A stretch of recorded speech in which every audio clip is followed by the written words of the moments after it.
The Ballad of Reading Gaol by Oscar Wilde, Part 3. In debtor's yard the stones are hard, and the dripping wall is high. So it was there he took the air beneath the leaden sky, and by each side a warder walked for fear the man might die. Or else he sat with those who watched his anguish night and day, who watched him when he rose to weep and when he crouched to pray, who watched him lest himself should rob their scaffold of its prey. The governor was strong upon the Regulations Act. The doctor said that death was but a scientific fact, and twice a day the chaplain called and left a little tract. And twice a day he smoked his pipe and drank his quart of beer. His soul was resolute and held no hiding place for fear. He often said that he was glad the hangman's hands were near. But why he said so strange a thing no warder dared to ask, for he to whom a watcher's doom is given as his task must set a lock upon his lips and make his face a mask. Or else he might be moved and try to comfort or console. And what should human pity do, pent up in murderer's hole? What word of grace in such a place could help a brother's soul? With slouch and swing around the ring we trod the fool's parade. We did not care, we knew we were the devil's own brigade. And shaven head and feet of lead make a merry masquerade. We tore the tarry rope to shreds with blunt and bleeding nails. We rubbed the doors and scrubbed the floors and cleaned the shining rails. And rank by rank we soaped the plank and clattered with the pails. We sewed the sacks, we broke the stones, we turned the dusty drill. We banged the tins and bawled the hymns and sweated on the mill. But in the heart of every man, terror was lying still. So still it lay that every day crawled like a weed-clogged wave, and we forgot the bitter lot that waits for fool and knave, till once as we tramped in for work, we passed an open grave. With yawning mouth, the yellow hole gaped for a living thing. The very mud cried out for blood to the thirsty asphalt ring. And we knew that ere one dawn grew fair, some prisoner had to swing. Right in we went, with soul intent on death and dread and doom. The hangman with his little bag went shuffling through the gloom, and each man trembled as he crept into his numbered tomb. That night the empty corridors were full of forms of fear, and up and down the iron town stole feet we could not hear, and through the bars that hide the stars white faces seemed to peer. He lay as one who lies and dreams in a pleasant meadowland. The watchers watched him as he slept, and could not understand how one could sleep so sweet a sleep with a hangman close at hand. But there is no sleep when men must weep who never yet have wept. So we, the fool, the fraud, the knave, that endless vigil kept, and through each brain on hands of pain another's terror crept. Alas, it is a fearful thing to feel another's guilt, for right within the sword of sin pierced to its poisoned hilt, and as molten lead were the tears we shed for the blood we had not spilt.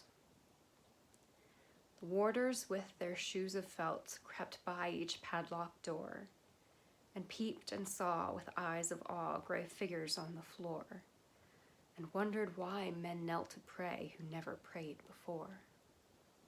All through the night we knelt and prayed, mad mourners of a course.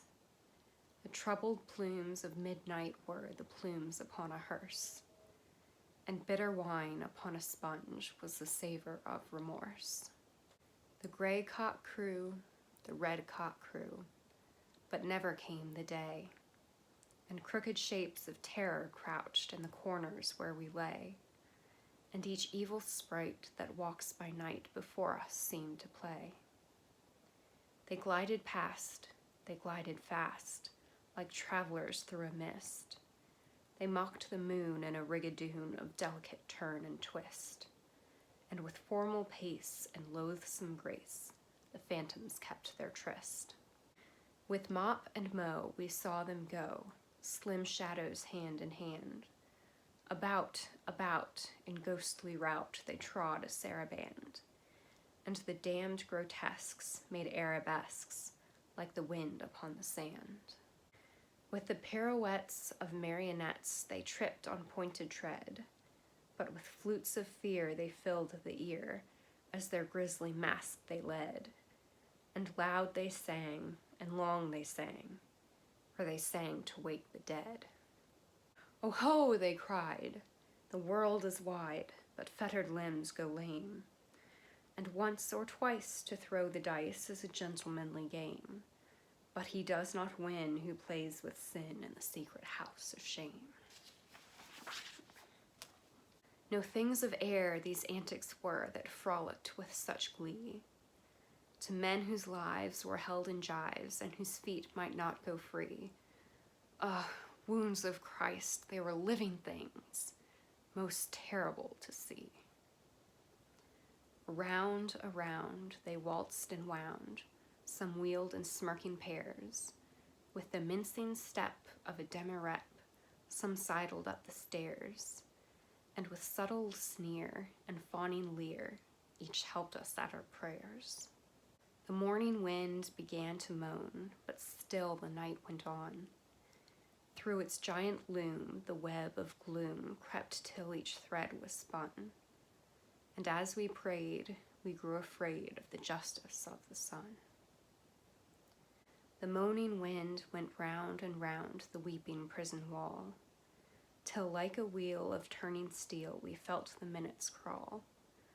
Oh, moaning wind, what had we done to have such a seneschal? At last I saw the shadowed bars, like a lattice wrought in lead, move right across the whitewashed wall that faced my three-plank bed, and I knew that somewhere in the world God's dreadful dawn was red. At 6 o'clock we cleaned our cells, at 7 all was still, but the sough and swing of a mighty wing the prison seemed to fill, for the Lord of Death with icy breath had entered in to kill. He did not pass in purple pomp, nor ride a moon-white steed. 3 yards of cord and a sliding board are all the gallows need. So with rope of shame the herald came to do the secret deed. We were as men who through a fen of filthy darkness grope. We did not dare to breathe a prayer, or to give our anguish scope. Something was dead in each of us, and what was dead was hope. For man's grim justice goes its way, and will not swerve aside. It slays the weak, it slays the strong, it has a deadly stride. With iron heel it slays the strong, the monstrous parricide. We waited for the stroke of 8, each tongue was thick with thirst. For the stroke of 8 is the stroke of fate that makes a man accursed, and fate will use a running noose for the best man and the worst. We had no other thing to do, save to wait for the sign to come. So like things of stone in a valley lone, quiet we sat and dumb. But each man's heart beat thick and quick, like a madman on a drum.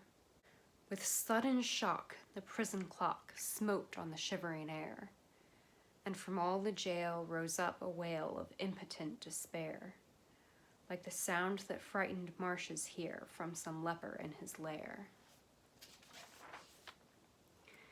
And as one sees most fearful things in the crystal of a dream, we saw the greasy hempen rope hooked to the blackened beam, and heard the prayer the hangman's snare strangled into a scream. And all the woe that moved him so that he gave that bitter cry, and the wild regrets and the bloody sweats none knew so well as I. For he who lives more lives than one, more deaths than one must die. We'll see you tomorrow for part 4. Thanks for watching. Bye.